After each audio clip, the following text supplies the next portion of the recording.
आंदोलन समितीच्या वतीने आज पिंपळखुटा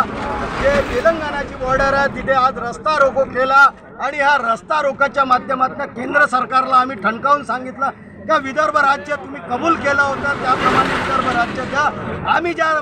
बॉर्डरवर उभा आहोत त्याच्या बाजूला जे राज्य आहे समोर जे बॉर्डर आहे ते तेलंगणा राज्य वेगळं झालं आणि आज तुम्ही पाहता तेलंगणा राज्यात शेतकऱ्यांच्या आत्महत्या आता पूर्णपणे संपलेल्या आहे। त्या भूतकाळात ज्या गोष्टी झाल्या तिथे युवकांच्या हाताला रोजगार मिळालेला आहे। तिथं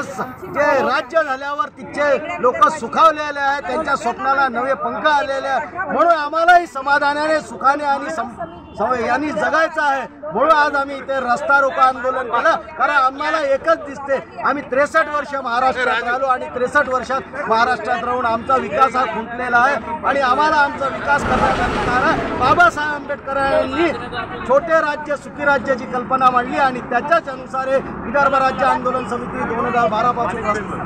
रस्त्यावर आहे आणि आता याच्यानंतर हे आंदोलन आणखी तीव्र होणार आहे। या आंदोलनात आज गोंडवाना गणतंत्र पार्टी असो या बरेच सामाजिक संघटना आहेत ते सगळे सामील झाले, त्यांनी आपला सपोर्ट दर्शवलेला आहे आणि आता हे आंदोलन एका टोकावर पोहोचलेलं आहे आणि जोपर्यंत राज्य होत नाही तोपर्यंत आम्ही हे इथून आम्ही हा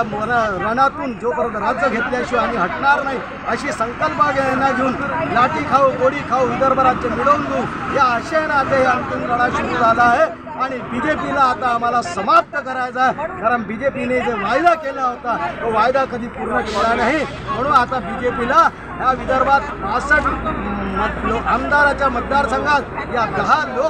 लोकसभेच्या मतदारसंघात हे कुठेच अंडा सुद्धा टाकणार नाही अशी आम्ही व्यवस्था करू आणि यांना इथून पळू सळू करू। यांना जे यांचे 35 वर्षा पहिलेचे दिवस होते पुन्हा आठवण येईल अशी मी यांची व्यवस्था करू।